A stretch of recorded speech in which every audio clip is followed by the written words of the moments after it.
Tuanzie nchini Tanzania ambapo Rais Samia Suluhu Hassan aliongoza sherehe za mwaka huu katika mkoa wa Njombe, kusini magharibi mwa taifa hilo. Rais Samia amesema kuwa fedha zinazokusanywa na serikali kwa sasa zinaelekezwa katika ukarabati wa athari za matukio ya Oktoba 29 mwaka jana. Hakutangaza nyongeza ya mishahara mwaka huu, akisema kuwa juhudi za serikali kwa sasa zimejikita zaidi katika kurejesha hali ya kawaida kufuatia athari zilizotokea baada ya uchaguzi mkuu, ambapo Mheshimiwa Waziri Mkuu anaendelea kujibu maswali.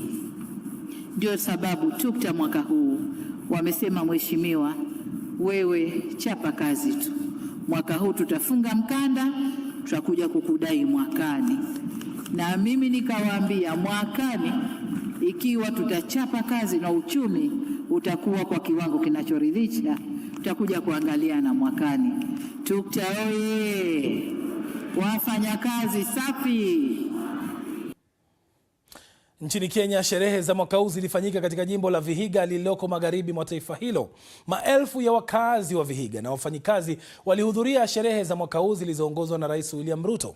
Katika hotuba yake, kiongozi huyo ametangaza nyongeza ya mishahara kwa wafanyikazi kufuatia ombi kutoka kwa muungano wa vyama vya wafanyikazi nchini Kenya, KOTU. Kenya hoye! Nina furaha kutangaza nyongeza ya 12% ya mishahara ya jumla na nyongeza ya 15% ya mishahara ya kilimo. Sasa raia katika mataifa mbalimbali wameadhimisha siku hii kwa maoni mseto. Baadhi yao, hususan wale kutoka sekta isiyo rasmi, wanasema hakuna haja ya kusherekea siku hii, huku wengine wakitoa wito kwa waajiri kuongeza mishahara na pia kuboresha mazingira ya kazi. Tuelekee Kilifi, pwani ya Kenya, ambapo mwanahabari wetu Ahmed Bahaj amezungumza na baadhi ya wananchi. Leo hapa nipo katika soko la Oloitiptip kutoka kaunti ya Kilifi, na nataka tuzungumze na baadhi ya wafanyikazi ambao kwa wengine ni sherehe, lakini kwa wao bado wanafanya kazi kutafuta riziki. Hebu tuwasikie. Ninalia, machozi sinarudi ndani badala itoke nje. Kwa hivyo hakuna kitu naweza kukuambia nafurahikia, na hakuna kitu naweza kukuambia eti kuna kitu nzuri nimeona kwa mama mboga. Hakuna, maana tunalia kukucha, tunakoma na watoto, upande wa shule tunalia, upande wa hospitali tunalia, upande wa biashara tunalia. Sasa ni nini tutajivunia? Kwa upande wetu leo siku ya Labor Day haitufaidi. Kwa sababu gani? Maisha ya Kilifi yamekuwa magumu.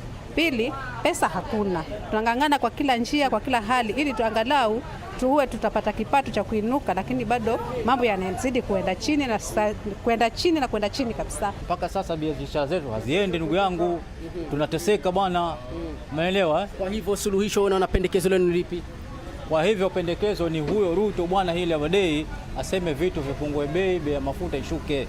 Ni kweli uchumi umekuwa mgumu, maisha yamekuwa magumu, biashara imekuwa ngumu. Hata ukiangalia hapa kina mama wote wameweka bidhaa, lakini watu hawaji. Kwa hivyo ile ukweli ni kwamba hakuna pesa ambazo zina circulate. Hatujui hizi pesa zinaenda wapi. Uchumi tunasikia bajeti yake ni kubwa, in trillions, lakini sisi watu wa chini hautufikii. Sasa sisi watu tunafanya na hotels, tunategemea wageni, tukipata wageni ndio na sisi tumepata. Kwa nini wageni hawaji? Wageni hawaji kwa sababu ya maisha yamekuwa ni magumu, pesa hazipatikani, wageni hawezi kuja tena holidays. Maisha kwa yule ambaye ameajiriwa anangojea kulipwa mwisho wa mwezi yamekuwa magumu, kwa sababu kila uchao hali za kodi zinapanda.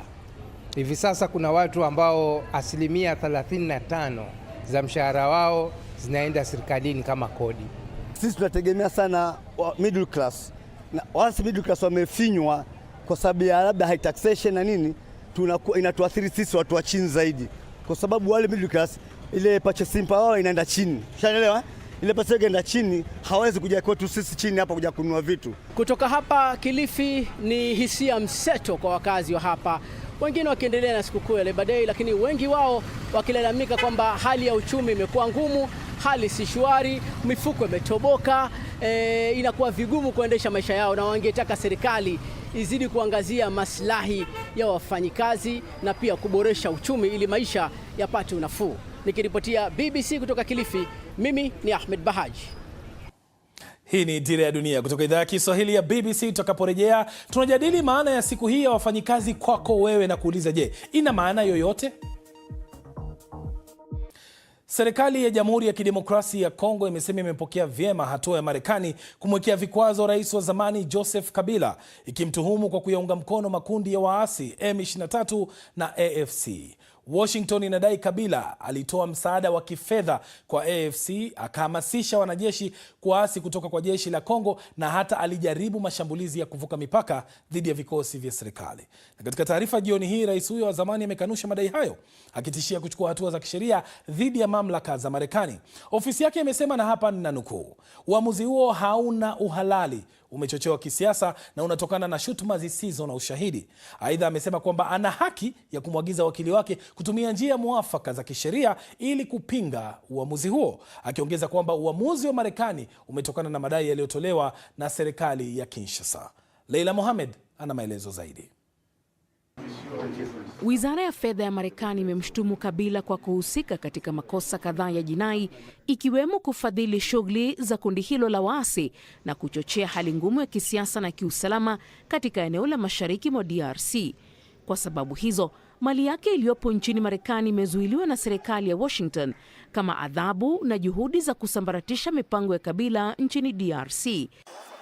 Serikali ya Kinshasa imesema vikwazo hivyo vina uwezo wa kuzuia mipango ya kuwakusanya watu, kusambaza silaha na usaidizi wa aina nyingine ambao unaweza kuendeleza vita katika eneo husika. Taarifa za hatua hiyo ya serikali ya Marekani zimepokelewa na hisia mseto mjini Goma. Sisi kama Wakongomani tuna furaha sana kuhusu huo mpango ambao Marekani umechukua kuwahukumu hao wakubwa wa waasi. Sababu tunajua kwamba shida yote tunaenda tukipitia ndani ya Kongo yetu ni wale ambao wanasapoti. Kibaya Marekani ni moja tu, sababu wanakamata mipango ambayo wao peke hawatekeleze. Sasa tunawaomba hiyo mpango waitekeleze. Kabila yeye amefanya kazi mingi katika nchi ya Kongo.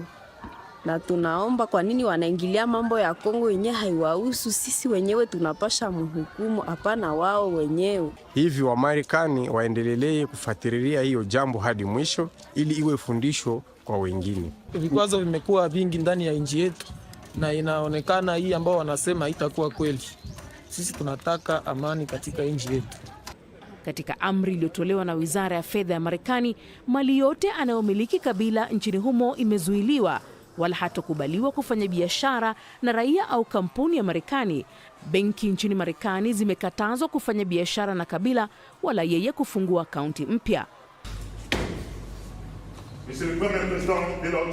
Mnamo Septemba mwaka 2025, mahakama ya kijeshi nchini DRC ilimhukumu Kabila kunyongwa baada ya kupatikana na hatia katika kesi ambao alishtakiwa na kusikizwa bila yeye mwenyewe kuwa mahakamani.